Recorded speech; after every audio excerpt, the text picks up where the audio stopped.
안녕하세요. 나만의 개인 맞춤 법무사 김영룡 법무사입니다.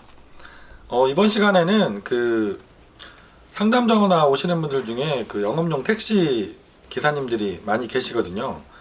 택시 기사님들 같은 경우에 내가 상담이 오시면 개인 파산으로 신청할 수 있는지 아니면 개인 회생으로 신청해야만 하는지 그 요건을 검토하는데 좀 고민을 하게 되는 경우들이 많이 있습니다. 그래서 오늘 이 시간에는 영업용 택시 기사님들이 어떤 경우에 개인 파산도 신청이 가능한지 이 부분에 대해서 설명을 드리도록 하겠습니다.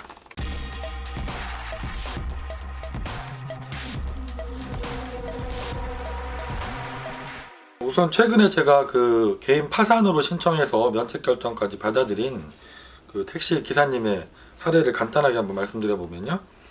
강원도 쪽에 계시는 분이셨고요.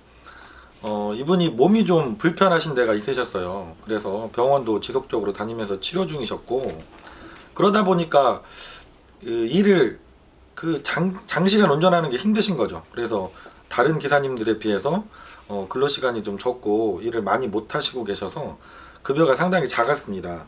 상담 오셨을 때 한 70만 원 정도 한 달에 수입이 있다라고 말씀을 하셨거든요.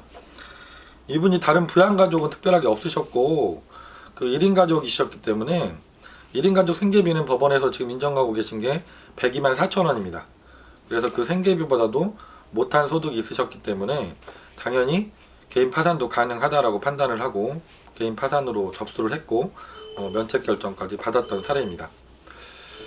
근데 제가 이제 상담 전화가 택시 기사님들이 오시면 고민을 하게 되는 게, 법원에서는 서울 회생법원 기준으로 말씀을 우선 드리면, 택시 기사님들이 서울 같은 경우는 법원에서 택시 운송 사업조합에 확인한 결과에 의하면 서울 지역 같은 경우는 택시 기사님들의 평균적인 월 급여가 140만 원 정도라고 파악이 되었다고 하고요.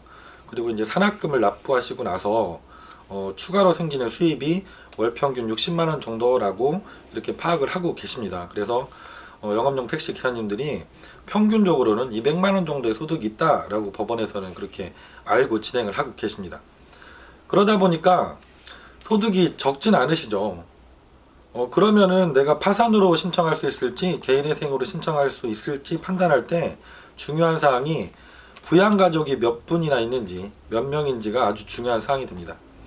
예를 들어서 내가 미성년자 자녀가 2분이 있어서 나를 포함해서 3인 가족으로 산정이 된다고 하면 3인 가족 생계비는 지금 175만 원 정도 인정이 되고 계시거든요. 그러면은 내가 생계비보다 초과하는 소득이 발생하고 있기 때문에 개인 파산은 신청이 어렵고 개인 회생으로 가셔야겠죠. 근데 예를 들어서 내가 미성년자 자녀가 3명이나 있다. 그리고 배우자는 특별한 소득이 없다고 하시면 4인 가족이 되시니까 4인 가족 생계비는 220만 원이 훨씬 넘죠. 그렇다 보니까 생계비보다 못한 소득이기 때문에 파산으로 신청하셔도 면책 결정을 받을 수 있는 상황이 되시는 겁니다. 그리고 한 가지 더 중요한 것은, 제가 서울 기준으로 이렇게 말씀드렸는데 전국에서 전화 오시는 것들을 보면 지역에 따라 편차들이 되게 심하시더라고요.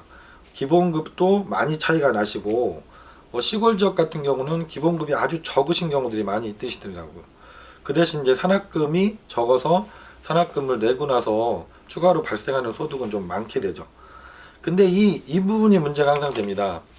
산학금을 납부하시고 나서 추가로 소득이 얼마가 있는지는 정확하게 산정이 안 되죠. 자료가 없기 때문에 실제로 내가 받고 있는 발생하고 있는 추가 소득이 얼마인지를 제가 상담을 드리고 거기에 따라서 개인 파산으로 갈 수 있을지 아니면 개인 회생으로 신청해야만 하는지를 같이 고민해 드리게 됩니다. 지역에 따라서도 편차가 좀 심하게 있는 부분이기도 하고요. 개인적으로 내가 부양가족은 몇 명이나 되는지, 그리고 재산 상황은 어떤지 여러 가지 사정들을 고려하고 판단을 해드려야 되는 부분입니다. 전국에 계신 택시 기사님들 중에서 내가 지금 채무가 과중해지셔서 지급불능 상태에 이르게 되신 분들이 있다고 하면 내가 개인 파산도 가능할지 궁금하시면 김영룡 법무사에게 전화 주시면 제가 본인과 함께 고민을 해드리고 결정을 해드릴 수 있도록 하겠습니다. 김영룡 법무사였습니다. 감사합니다.